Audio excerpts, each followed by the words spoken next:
Hey guys, it's Karis. Welcome back to my channel. Today I'm doing my third annual reading list for insert year. 2020 has been an absolute disaster and I am very excited that it is over, but I am even more excited to be reading more books and expanding my bookshelf. I tried to separate the books I'm about to show you into genre, but some of them I'm not entirely sure what genre they are off the top of my head, so I did my best. I don't know, I feel like they all kind of go together, so let's just get started. We're gonna start with self-help books. I only have two this year. One of them was in my last video, I believe, and then the other one is new. So the first is The 7 Habits of Highly Effective People. I feel like the main reason I haven't read this yet is just because the way that the book is like set up is a little bit weird for me, but I really want to read that. I've been wanting to read that for a long time. Everybody I know that's read it loved it. And then the next self-help book is Infinite Possibilities, The Art of Living Your Dreams. I picked this one up not too long ago. This is the most recent self-help purchase that I've made actually.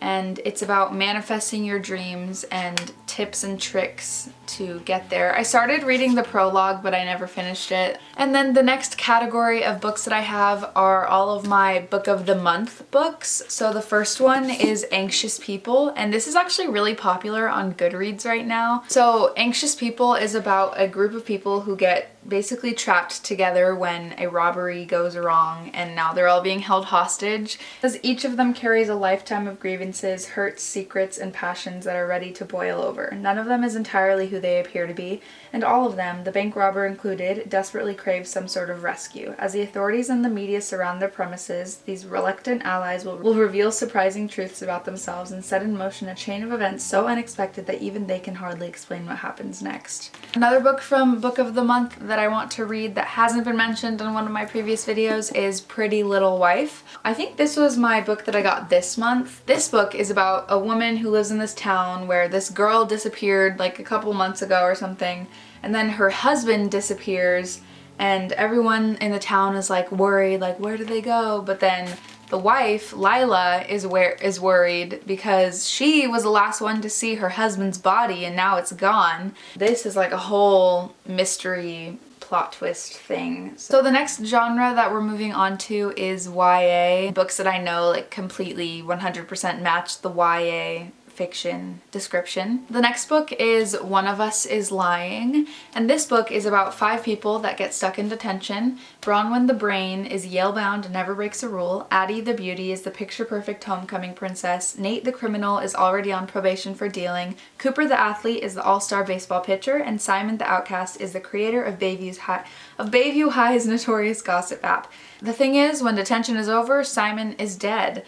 And he was planning on Tuesday to release a bunch of juicy reveals about all 4 of the people that were in detention with him, which makes them all suspects in his murder. So this book is basically just you trying to figure out who killed him. Before it even starts, I feel like it's gonna be none of the 4 people, and it's gonna be like someone else. That's my prediction. The next book that I have is The Year They Fell, and this book is about Josie, Jack, Archie, Harrison, and Diana. They were inseparable preschoolers, but that was before high school, before parties and football and worrying about college applications. And now as senior year approaches, they're basically strangers until all of their parents die in a plane crash. That seems a little odd that all of their parents die, but okay. And they become friends again, and in the face of public scrutiny, they'll confront mysteries their parents left behind, betrayals that threaten to break the friendships apart again, and a new family is forged in this heartbreaking, funny, and surprising book from an award-winning storyteller. The last 100% YA book that I have is Permanent Record. This book is about 2 people, of course, that are complete opposites, and they come together and they're like people you would never expect to love each other, and then they do. The first dude is a working class citizen. He has a graveyard shift at a 24-hour deli in Brooklyn, and he has a lot of credit card debt. And then the other girl is a social media influencer who was a star when she was a child, and now she's graduated and is an international icon. And they meet at 5 a.m. at the bodega in the dead of winter. So now we're moving into YA fantasy, which is actually a genre that I tend to steer clear from, besides like The Hunger Games and Divergent. Like those are my favorite dystopian novels. They're just so good. These next two are books that I didn't really think that I would enjoy when I first heard them, but I've heard a lot of great reviews and I'm really excited. So the first is The Darkest Minds. Basically, this girl wakes up on her 10th birthday and her parents go crazy because they're like, something's wrong with her, and she's like, what is happening? And then she gets sent to a camp. She survives a disease that killed most of America's children, but then she comes back with like some weird powers, and she's like one of the dangerous ones or something like that. She's been keeping her powers, I guess, a secret from the people at the camp so that they wouldn't, like, I don't know, do bad things. And then someone falls in love with her, but she's like, no, you can't love me. So yeah, this kind of reminds me of like The Fifth Wave, except it's the main characters who have powers and not like the other random people. It's also a movie, so I might watch that too. After I read the book, of course. And then the last YA fantasy book that I have is City of Bones by Cassandra Clare. This is the first book in the Mortal Instruments series, and this, like, I don't even know how many books are in this series. I feel like it's like 7 or 8 or something like that. But this one is about this girl who goes to this club and she literally sees a murder happen and she's like, that's not right. And then she meets these people and only she can see them, which is also very weird. So people just think that she's like talking to herself or something. And then she like falls in love with this dude named Jace, and she's a regular person, and these other people that she meets are called shadow hunters, and basically demons are trying to kill her now. So she has to escape and find out why they're trying to kill her. I'm pretty sure this is also a movie. And then these last 4 books are books that I'm not entirely sure what genre they fall into. If you can tell me, that would be great. But the first one is The Invisible Life of Addie LaRue. I actually got this book recommended to me on TikTok. The person that was making the TikTok said that it was really good, so I wanted to pick it up. And it also turns out that it was sold out at my Barnes & Noble as well. It's also one of the top 3 books right now on Goodreads, which is kind of cool that I even got one before they all sold out. This book is about a girl who no one remembers because of some random mistake she made in like the 1700s, except this one guy in like present day modern times. He remembers her name, and so now she's like, bruh, like what is going on? And so she has to figure out how this is possible. I've never really read a book that had anything to do with like immortality. Got really good reviews on Goodreads, and the TikTok convinced me that I needed to read it, so I'm excited to read this one. The next book that I have is Circe. I'm pretty sure you say it like that, Circe.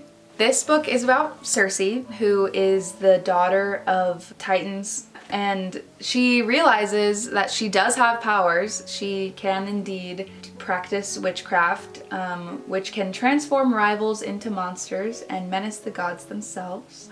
So because Zeus is very threatened by this, he banishes Circe to a deserted island where his plan actually backfires and she just gets better at witchcraft. Then she meets a bunch of different mythological creatures like the Minotaur, and there's danger. Wow. So because she's becoming so powerful on her own, she finds herself pitted against one of the most terrifying and vengeful of the Olympians. I don't know who that is yet because I haven't read the book, but I'm sure I will find out. And she has to choose once and for all whether she belongs with the gods she is born from or the mortals she has come to love. Ooh. This one also got really good reviews. I just went on Goodreads today and I was like, give me all the books. Then the next book that I have is The Kite Runner. I read A Thousand Splendid Suns by the same author and it was fantabulous, so I really hope that this one is just as good. This is about a friendship between a wealthy boy and the son of his father's servant. It occurs in Afghanistan at a tense and crucial moment of change and destruction. It's about a powerful friendship. And possibilities of redemption, price of betrayal, power of reading, things like that. Yeah, I feel like this is just a book that everyone kind of has to read. The last book that I have for at least the first half of my 2021 reading list is The Book Thief.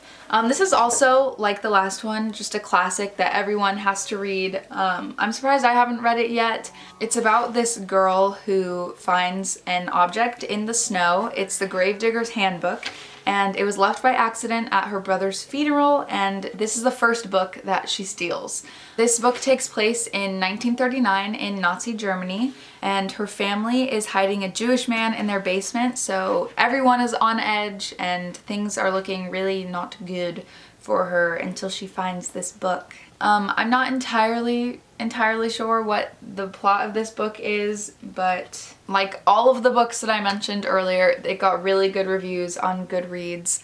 Thank you guys so much for watching this video. I really hoped you enjoyed it. If you did, don't forget to give it a like and subscribe, and I will see you next time. Bye!